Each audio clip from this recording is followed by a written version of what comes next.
Welcome back, fight fans. Welcome back. Welcome back. Let's just break it down and dig right into it. Bob Arum said something interesting after the Terrence Crawford Amir Khan fight. He said Al Haymon is who's delaying the fight, who's holding up the fight. In essence, by advising Errol Spence Jr. that, he shouldn't take the Terrence Crawford fight. It's not a good fight for him. It's not the right time. But ultimately, Bob Arum saying that, and Terrence Crawford saying, he can't, put a gun to anyone's head and make them make the fight, but he does want Errol Spence next. So let's go through the Fanboys talking points. The Fanboys talking points say, oh no, it's Bob Arum who's saying Al Haymon doesn't want the fight. Then they say, Errol Spence is still unifying against Sean Porter.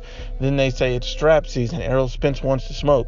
Errol Spence is ducking no one. So let's just break this down and be honest and unbiased. There's a lot of Spence fanboys out here and protectors. The guys that will say any ridiculous thing, but if it was anyone else, they would say they're ducking. So let's go back to Errol Spence saying Keith Thurman doesn't want to fight him because, he's going to fake another injury and so on, so on. Keith Thurman, he's a champion. He wants to fight other champions. It's strap season.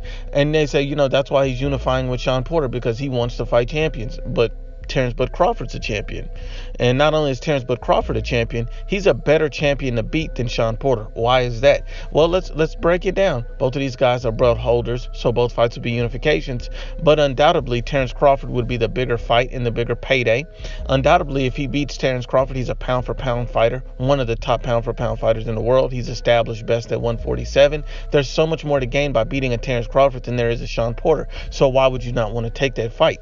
Well, then you go back to the second fanboy talking point. Well, Al Haymon is the one holding up the fight, not wanting the fight. You heard Bob Arum say it. So let's just break that down. Errol Spence Jr. stated out of his own mouth that he's his own promoter, that he makes his own decisions. Al Haymon is just a manager and advisor, so he makes the decision. So ultimately, Errol Spence is the boss. So regardless of what Al Haymon is advising him, Errol Spence can choose to take the fight or not, because once again, Errol Spence Jr. is the boss. Therefore, the duck label has to be branded on him, because ultimately he's the one not wanting to negotiate with Terrence Crawford. He's the one not wanting to acknowledge the fight. He knows the upsides to fighting Terrence Crawford compared to fighting a Sean Porter. Sean Porter has already been beat. Who has beaten Sean Porter? Who has beaten? Kell Brook beat Sean Porter. Who else beat Sean Porter? Keith one-time Thurman beat Sean Porter. So using those lines of saying, oh, it's the same as fighting Terrence Crawford as the saying is fighting Sean Porter because they're both unification, shows that these guys are fanboys and biased, and they don't want to look at the situation and the truth for what it truly is. Then you turn around and look at, oh, you want to blame, the promoters. Oh, it's always the promoters. It's the promoters. You've seen that if guys want to fight, they make the fight. Let's be honest and unbiased. When you've seen that Kell Brook fighting Errol Spence Jr., these guys wanted to fight.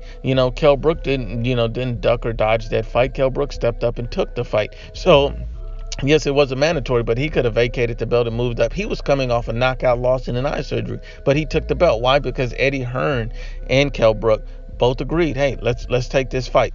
Even Eddie Hearn didn't think it was the best. He thought that Kell Brook should move up, but he is the promoter, but Kell Brook is ultimately the boss. He's ultimately the guy that said, hey, you know what? No, I want this fight. And Eddie Hearn agreed, went ahead with it, because ultimately when you do, when you're the fighter, you get the final say most of the time. And Errol Spence Jr. is his own promoter. He doesn't have a promotional contract with Al Haymon, so therefore he gets to make the decision on whether he takes the fight. Therefore he gets to make the ultimate decision on who he fights, when he fights, and where he fights. And then they say it's strap season. Errol Spence Jr. is all about the belt. He just fought a Mikey Garcia for no belt. Then he went after a Manny Pacquiao who had no belt. What are you talking about? See, this is debunking all of these fanboys talking points. So you can't blame it on Al Haymon, because Errol Spence Jr. is the boss and ultimately makes the decision.